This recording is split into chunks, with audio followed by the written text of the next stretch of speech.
بسم الله الرحمن الرحيم الحمد لله رب العالمين والصلاة والسلام على رسول الله صلى الله عليه وسلم السلام عليكم ورحمة الله وبركاته قديبة مجمريا الله سبحانه وتعالى بنصا غبتن አትርፈን ምንወጣበት ቤት ላመጣን ጌታ ምስጋና አላህ ይገባው ሰው ክብሩን ለመሸጥ ገንዘብ ከፍሎ የሚገባበት ብዙ ቦታ አለ ሲወጣም ክብረ ቢሶን ይወጣል በዱንያ ላይ ደግሞ በነጻ ተገብቶ አትርፎ የሚወጣበት መስጊድ ብቻ ነው ከዛ ውጪ ዱንያ ላይ በነጻ ተገብቶ የሚተረፍበት ቦታ የለም የዚህ አይነት ቦታ አላህ Subhanahu Wa Ta'ala ወዶን ከፊሉ በሱስ ከሱሱ ላይ አልነሳም ብሎ ከፊሉ አይ አላቋርጠውም እቺን ድራማ ብሎ ድራማውን እየቀጠለ ከፊሉ አረ እንዴ የፈለገ ኢማሙ ሐያ አለ ሰላይ በሉ ማንቼ ጎሉን ሳያገባ ብሎ ደግሞ ቁጭ ያለ ማን ግጥሚያ ይኖር አላቅም ደግሞ ድንገት ማንቼ ካለው አላውቅም አንተም አለህበት እንዳትሉ አጠቃላይ በተለያየ አህዋል ያሉ ወንድሞቻችን ቁጭ ባሉበት እኛን አላህ Subhanahu Wa Ta'ala በእንደዚህ አይነት ምርጥ ቦታ መላእክቶች የሚያንጃብቡበት እዚህ ቤት ከማንም የምንለየው ደግሞ የሚተላለፈው መልእክት እንኳን ሐዲሱ ባይገባው እዚህ ጋር ቁጭ ያለው ሰው በመቀበጡ ብቻ ምህረት ያገኛል የሚገርም ትርፍ ነው እኮ ዱንያ ላይ እንደ መስጊድ ትርፍ ያለበት ቦታ የለም ለአንድ ሰዓት ለሁለት ሰዓት ዳዕዋ ቢነገር ምንም አይገባው ባይገባው ግን አይከስርም ስለተቀመጠ ብቻ ያንዳንዱ ተቀማማጭ ሁሉ መላእክቶች ሁሉ ማራው እዘንለት ይያሉ ዱዓ አረጉልናል አላህ Subhanahu Wa Ta'ala ከሚማሩት ከተማሩት ባሪያዎቹ አላህ ያድርገን እንግዲህ ዛሬ ወንድሞቻችን ያው ብዙ አስቸግሪያቸው ነው በአራት ወር አካባቢ ፕሮግራም እንድናዘጋጅ ብዙ ጊዜ ይጠይቁናል ሳናው ቀርተን አይደለም ነገር ግን እንደምታውቁት ዳዕዋው በጣም አድርጎ ሰፍቷል ገጠሩ ዳዕዋ ይፈልጋል ከተማው ዳዕዋ ይፈልጋል ያ ሁሉ ደግሞ ማዳረስ አይቻልም አላህ እንኳን የራሱን ሐቅ ቆሞ መስገድ የማይችል ሰው ቁጭ ብሎ የማይችል ሰው ተደግፎ የማይችል ሰው እያጠቃቀሰ ደግሞ መስገድ የማይችል ሰው በቃ አምሮን ስቷል አይጠየቅም እዚህ ድረስ ያሉ ሰዎች ይጠየቃሉ ስለዚህ ዳዕዋ ሰው ይፈልጋል ነገር ግን ዳዮች የለም እዚህ ሀገር 7 ልጅ ይወልዳል 9 ልጅ ይወልዳል ልጁን ዳይ ለማድረግም ይመኝም አባት ብዙ የለም በጣም የለም ለምን ዳይ ከሆነ መኪና አይዝም ዳይ ከሆነ ቆንጆ ብር አይቆጥርም ዳይ ከሆነ የሰው ሰደቃ ተቀባይ ሆኖ ይኖራል የሚል ሜንታሊቲ ስላለ ዳይ አናገኝ ዳይ የለም ደግሞ ማለት ምድር የለም ነው የመኖር ያለ መኖር ዋስትና የሚኖረው አንድ አካባቢ አምር ቢልማዕሩፍ ነይ አኒል ሙንከር ሲኖር ብቻና ብቻ እዚህ አካባቢ በሰላም ገብቼ እወጣለሁ የሚል የምትል ወደ መልካም የሚያዝ ከመጥፎ የሚከለከል ሰው የግድ ያስፈልጋል በየትኛው ምንቀይራቸው ቤቶች ምንገዛቸው ቤቶች ቤቱ ያምራል አያምርም ካሬው ስንት ነው አይደል ማለት ያለበት አምር ቢልማዕሩፍ አለ የለም አምር ቢልማዕሩፍ ከሌለ አባት እንደ አባት የማይታይበት ታላቅ እንደ ታላቅ የማይታይበት የአንድ ሰው ቀልብ መስበር ቢገባውና አምር ቢልማዕሩፍ ቢገባው ኖሮ እንኳን ልጁን ሊደብቅበት 3 ሚሊዮን ብር ሊጠይቅ ይቀርና አያስበውም ጉዳዩ ስለዚህ ወንድሞቻችንም ላይ እዚህ አካባቢ ዳዕዋ ለማድረግ ብዙን ጊዜ ይጠይቃላችሁ አላህ በሚያቀው እግራችን ዘርግተን ለመተኛት እግራችን ዘርግተን ለመብላት አይደለም በጣም ብዙ ክፍተት አሉብን ከሚባለው በላይ ክፍተቱ በነገራችን ላይ በሙስሊሙ ብቻ አገሪቷ ብዙ ክፍተት አላት 120 ሚሊዮን አለ ሰዎች ግን የሉ ቀበሌ ስትሄድ የምትጨነቀው ለምንድን ነው አምር ቢልማዕሩፍ ስላልሰማ ነው መታወቂያ መስጠት ውለታ ይመስለዋል ለምን እንደሾመው አላህ አያውቅም ክፍለ ከተማ መሄድ ጭንቀት ነው ለምን ሳንቲም ካልከፈለ ጉዳዩ ያልቀለት ጤነኛ ሰው ስላልሆነ የተቀመጠው ችግር ውስጥ ገባል። የትም ጉዳይ ስንሄድ መደራደሪያ የምናደርገው ሳንቲም ሆነ። ለምን? አምር ቢልማዕሩፍ ስለሌለ። አምር ቢልማዕሩፍ በጣም ዋጅብ ነው። ይሄ ዳዕዋ የሚያስተላልፍ አካባቢያችን ላይ ሰው ካለ እንዳይሰበርብን ያ ሰው እንደ እንቁላል የሚያዝ ወላሂ ግዴታ ይኖርብናል። ይሄ ልጅህ የሚያደርገው ይሄ ዳዕዋ ያደረገለት ነው። ይሄ ልጅ ላይ ደግሞ ዳዕዋ ያደረገው አንተ ድንገት ኮልፌ ተኝተ ሊሆን ይችላል። ሱቅን ግን አላህ ይዘጋው። ልጅ እዚህ ቤት ሲመጣ መርፌ ስለተወጋ አንተ ሄደ ኮልፌ እንኳን ቀብር ብተኛ እዚህ ቤት የሚያደርገው ሰላት አላህ አንተ ጋር ያደርስልሃል። ኢዛ ማተ ኢብኑ አደም እንቀጣ አመሉሁ ኢላ ሚን ሰላስ። የሰው ልጅ ስራ ሁሉ ይቋረጣል ሶስት ነገር ሲቀር ተብሏል። ከዛ መካከል አንዱ አወለዱ ሷሊ የድዑ ለሁ፣ መልካም ልጅ ለአባቱ ዱዓ የሚያደርግለት። ረቢ ረሐሙሁማ ከማ ረበያኒ ሰጊራ፣ ጌታዬ ወይ በልጅነቴ እንዳዘኑልኝ፣ ስሸናባት እንደሸናውባት እንደቻለችኝ፣ ሌሊት ተነስቼ ከእንቅልፍ ሳትነሳ ከእንቅልፍ ያስነሳዋት፣ ጡቷን የቧጨርኳት፣ ሰርግ ቤት ልትሄድ ስትል ያስቀረዋት፣ ከለቅሶ ከሚደረገው ማህበራዊ ጉዳይ ያስቀረዋት እናቴ ቀብር ተኝታለች ብሎ እዚህ ጋር 2 ረካ ሰግዶ ዱዓ ሲያደርግላት አልሐምዱሊላህ። የመርካቶ ሱቅ ይዘጋል፣ አይመለከትም፣ ወራሽ ወስዶታል። እዚህ ቤት የተውከው ልጅ ግን ኢላ የውመል ቂያማ ልጅ ባንተ ዘር እስኪያበቃ ድረስ ቀብር እስኪገቡ ድረስ ሱቅ አልተዘጋም። ከዚህ በለጠ ብስራት ምን አለ? ቁም ነገሩ 9 መውለድ 1 መውለድ አንዳንዴ ማለ መውለድ አይደለም። አላህ የራሱ ህክማ አለው። አልহামዱሊላህ 9 ልጅ አለኝ ስትለው 9 ክብሪት ነው የሚሆንብህ በጥሩ ካላሳደክ። 9 ስላለ አይደለም። አንድ ወንድሜ ደግሞ ተመኝቶ 1 ልጅ ስላጣ አላህ ፈልጎልህ ነው። በልጅ እንዳትቀጣ ስለፈለኩኝ እኔ አንተን ስለፈለኩኝ ብሎ ነው እንጂ አላህ የፈለጉን መንታ ይሰጠዋል። የፈለገውን 1 ልጅ ይሰጠዋል። የፈለገውን ደግሞ መሃን ያደርገዋል። ይሄ ኔትወርክ ያለው በአላህ እጅ ብቻ ነው። ስንቱ እየሄደ ነው አይደል እንዴ? 1 ልጅ ፍለጋ ቻይና 5 ሚሊዮን ብር፣ ታይላንድ 7 ሚሊዮን ብር፣ ህንድ 10 ሚሊዮን ብር እያለ ስንት ብር ያወጣል። አላህ የራሱ ህክማ አለ። ያ ህክማው በሱ እጅ ነው ያለው። ስለዚህ ርዕሴን እስካሁን አልገባውም። ወደ ርዕሴ ከመምጣቴ በፊት እያንዳንዳችን 5 ልጅ 3 ልጅ 2 ልጅ በምንወልድበት ጊዜ ልጃችን አንዱ ጎበዝ ነጋዴ ከሆነ አልহামዱሊላህ፣ አንዱ የአላህ ቤትን የሚንከባከብ፣ አንዱ ዳዒ የሚሆን እኛ ዳዕዋ እናደርገው። እንግዲህ የዛሬው የተሰጠኝ ርዕስ አላህ Subhanahu Wa Ta'ala በዱንያ ላይ ማንም ደረጃቸውን የማያወርድባቸው የፈለገ ዱንያ ላይ ታዋቂ የሆነ ሰው እንኳን በገንዘብ ቢታወቅ አሊምነ ተብሎ ከፍ ቢደረግ የጠቅላይ ሚኒስቴር አማካሪን እንኳን ቢባል ጠቅላይ ሚኒስቴርም ቢሆን ከዛም በላይ ቢባል ሰው ካለ ደረጃውን ላያገኝ የሚችልበት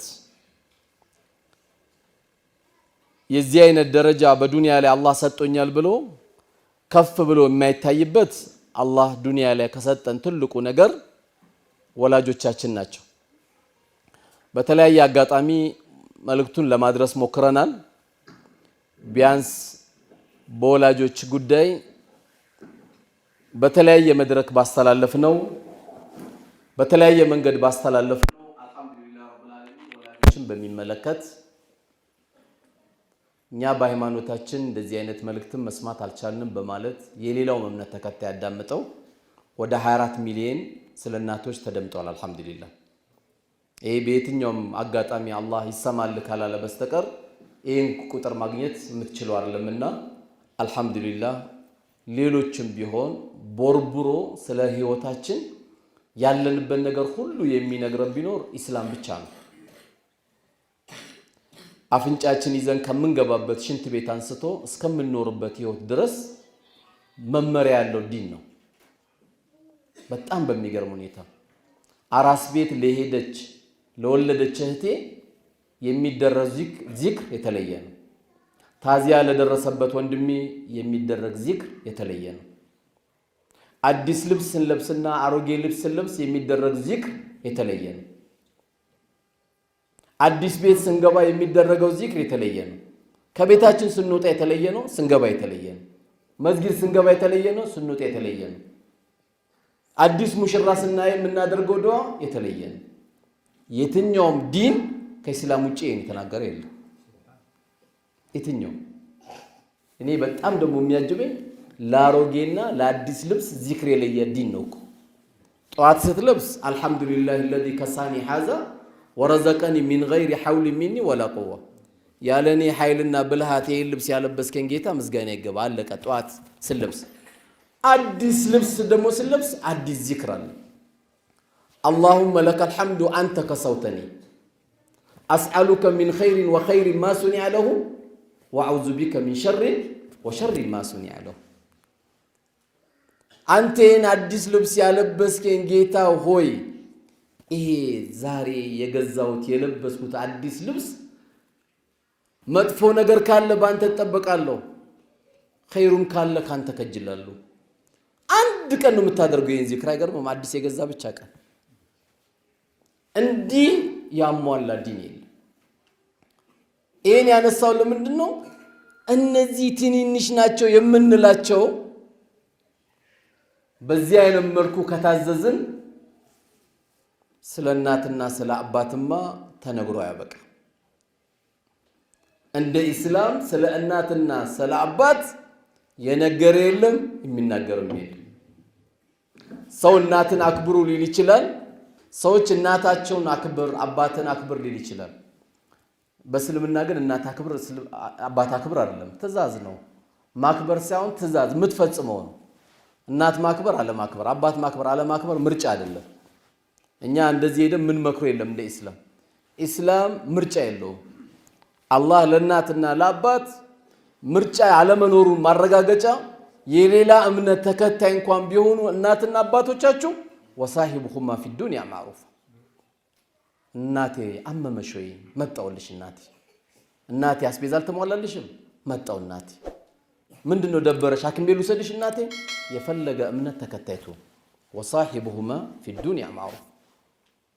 አንተ ያለ ላይ ርባት፣ አንተ ያለ ላይ ጠማት፣ አንተ ያለች ላትከጅል በሃይማኖት ጉዳይ ብቻ ሲመጡብህ ለኩም ዲኑኩም ወሊየ ዲን። እናቴ አንቺም በሃይማኖትሽ ነሽ፣ እኔም አላህ አዞኝ ነው። አንቺ የምታመልከው አዞሽ አይደል? አዎ፣ እዚህ ጋር መለያችን ነው እናቴ። ከዚህ ውጭ ግን በሃይማኖት ጉዳይ በስተቀር እኔ አንቺን እንድኸድም ካንቺ ጎን እንድቆም ስላንቺ ማንነት እንድከታተል አላህ አዞኛል። ድንገት እናትም ሸሃዳ እንዳትይዝ ያረከው እኮ አንተ ልትሆን ትችላለህ። ለምን? ገምጫጫ የሆነ ባህሪ እሷ ጋር እያሳየው ነው። የሆነ ነገር አድርግ ስትባል ትላለህ። ስልክ ስትደውልልህ አታነሳላትም። እንደውም እሷ የሌላ እምነት ተከታይ ስትሆን ሜዳ ላይ እስልምና ማሳየት አለብህ። ሁሉም ሐጃ ከሷ በኋላ ነው። ሁሉም ሐጃ ከሱ በኋላ ነው። ከነሱ በላይ ሐጃ የለንም ዱንያ ላይ። ለምን? የነሱ ቃና አንቱ የአላህ መላእክተኛ ወይ አባቴ ገንዘቤን ይከጅላል፣ አባቴ ገንዘቤን ይከጅላል፣ ሊወስድብኝ ይከጅላል ሲላቸው ምን ይገርማል? እሱን ያሉት ገንዘብም አንተም የሱ ነው ያሉት። እሱ ለገንዘቡ ክስ ሊያቀርብ ነበር። ስለ ብሩ ሳይሆን አንተም የሱ ቃና ነው ያሉት። አላህ Subhanahu Wa Ta'ala እንግዲህ አጠገብ ብዙ አባት ብዙ እናት ቀብር ገብተዋል። አላህ ቀብራቸውን አላህ ያሳምረው። ረውደቱል ሚን ሪያዲል ጀና አላህ ያርጋቸው። እኛም እንግዲህ ቀብር ገብተን የማይረሱ ልጆች አላህ ይስጠን።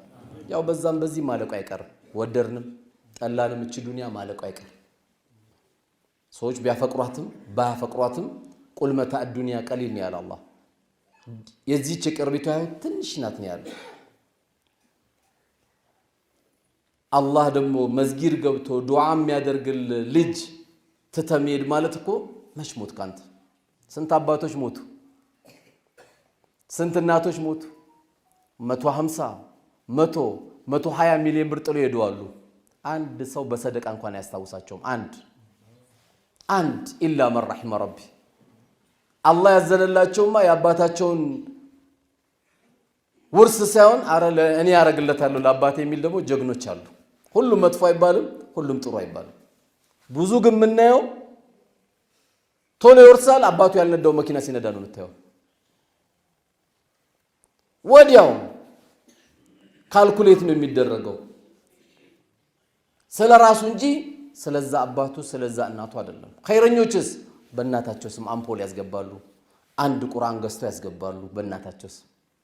መስጊድ ምንጣፍ ያስነጥፋሉ። በእናቴ ስም ሙአዚኑን ይዣሉ ይላሉ። በእናቴ ስም ኢማሙን ይዣለሁ። በእናቴ ስም መስጊድ የሚخدመውን ጥበቃ ይዣለሁ። አሁን እኛ እንደዚህ የምንጠራቸው ሰዎች ተራ ይመስሉናል። ተራ ኢማም ሲባል ተራ ለምን 00 መኪና የለውማ 00 መኪና የለው። ሙአዚን ሲባል ተራ ይመስለናል። ዱንያ ላይ እኮ እንደ ሙአዚን እኮ ትልቅ ጥሪ የሚያደርግ የለም። ወደ ስኬት ኑ የሚለው ሙአዚን ብቻ ነው እኮ ሌላ የለም። ሌላ ወደ ሺሻ ኑ፣ ወደ ጫት ኑ፣ ወደ ድብድብ ኑ፣ ወደ ሲኒማ ኑ፣ ወደ ድራፍት ቤት ኑ እያለ ነው ጥሪ የሚያደርገው። ብልጭልጭ አድርጎ ድርግም አድርጎል ዲኮር አብርቶል ይጠራል። ብርን ትከፍላለህ፣ ትንገዳገዳለህ፣ ትቦ ውስጥ ትወርቃለህ። ለአራት ተሸክሞ አልጋ ላይ ይወረውራል በገዛ ገንዘብ። ሙአዚን እኮ ነገ የውመል ቂያማ እንደ ግመል ሻኛ ከፍ ብሎ የሚታየው ሙአዚን ነው እኮ። አይገርምም? ሙጃሂዲንም በልጦ አላህ ያሳያችሁ። እንደ ህይወትም መስጠት የበለጠ እኮ የለም አይደል? ከነዚህ በልጦ ግን ነገ የውመል ቂያማ እንደ ግመል ሻኛ ሙአዚን ይታያል። በቃ የኛ ሀገር ሙአዚን ደግሞ አንጀት ነው የሚበሉት። ማንም ጓደኛ የላቸውም። ደሞዛቸው 4000 ነው። ለብድር አያመቹ፣ ለብፌ አያመቹ። የ15000 ብር ደግሞ ሱፍ አይለብሱ። ማን ያያቸው? ማን ነው ከማካከላቸው? ሙአዚኑ ጓደኛዬ ነው። ተዳሪ ላይ ችግር ሲፈጠር እጅ አማክረዋለሁ። ኢማማችን ጓደኛዬ ናቸው። የሆድ ጓደኛዬ ናቸው። ችግር ሲኖር እጅ አማክራቸዋለሁ። ስራዬ ላይ እንደዚህ አይነት ቢዝነስ ሲመጣ እንዳይሳሳትና ቤቴ ሐራም እንዳይገባ ኢማሜን አማክራለሁ። ማን ነው እስቲ? አለ ነው የዚህ አይነት ሰው አለ ነው? ከሌለ ባዶ ነው። የሆነ ሰው እኮ ሊኖር ይገባል። የሆነ ሰው ሲጨንቀው እንኳን ጠንቋይ ያለው እኮ ጠንቋይ ሊያጭበረብረው፣ ሊያምታታው፣ ሊያፋታው፣ ገንዘቡን ሊዘርፈው ጠንቋይ ይዛል እኮ ሰው። ኢማሙ ሙአዚኑ የሚቅር ካልክ ደግሞ ብልሆች ጓደኛ የሚያደርጉት ማንም መሰለ? እናታቸውን ነው። ብልሆች አባታቸውን ጓደኛ ያደርጋሉ። እስቲ እናቴ እንደዚህ እየተፈጠረ ነው፣ ባባ እንደዚህ እየተፈጠረ ነው፣ ምን ትለኛለህ? አባዬ እንደዚህ ሊጀምር ነው፣ እናቴ እንዲህ ሊጀምር ነው፣ ምን ትይኛለሽ? በእኛ ጭንቅላት በቃ ቻሮጊት ጋር እንዴት አድርጌ ላውራ፣ ሽማግሌ ጋር እንዴት ላውራ? አጃይብ ትገባለህ። አብሽር አንተም ከዘራ መያዝ አይቀር፣ ወደዛ ጀማዕ መግባት አይቀርም። ሱነት አላህ ይልከውን ነው። መቼ ነው እናትን ጓደኛ ያደረካት? አንዳንድ የሚያሳዝኑኝ ጠቦች አሉ። ምንድን ነው የተጣላችሁት? አይ እናቷ ጋር ልሂድ ብላኝ እኮ አስቸገረችኝ። በተቃራኒ ደግሞ ምን ትሰማለህ?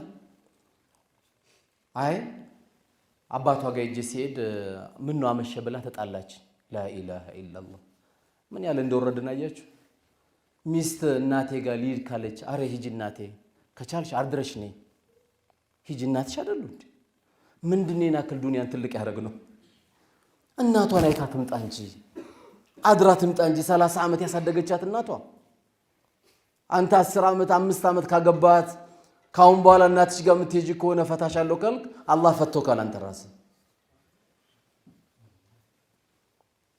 እሷም ደግሞ እናት ጋር እንዴት አመሸ ቀለል እናርገው፣ ቁጭ ብለን እንወያይ።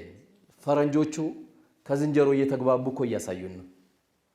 አንተ ቤት ላይ ሌባ የማይዘርፍ ከሆነ ሚስትህን ይዘህ እናቷ ቤት ለምን ሀጂ ነብይ ጋር ለምትሄደው እናት ጋር ነው የምትሄደው። እሷን እያቀፍክ እናቷን እየናክ ትዳር እንዴት ይኬዳል? እናትን የሚያክል ማንም ሰው በዱንያ ላይ አንድ እናት ነው የሚሰጠው። ሲያገባ 2 እናት አላህ ያደርግለታል። ይሄ ዝም ብሎ ባህላችን ላይ ለመርነው አይደል? አውዙ ቢላሂ አማቾች እኮ ማለት አማች ማለት እኮ ይላል። በቃ ጭራቅ ነው አይደል? አማቻው ላኢላሃ ኢላላህ። አረ ወርቅ የሆኑ አማች አሉ ወላሂ። በዚህ ያልተፈተነ ስንት ወርቅ የሆኑ አማቾች አሉ።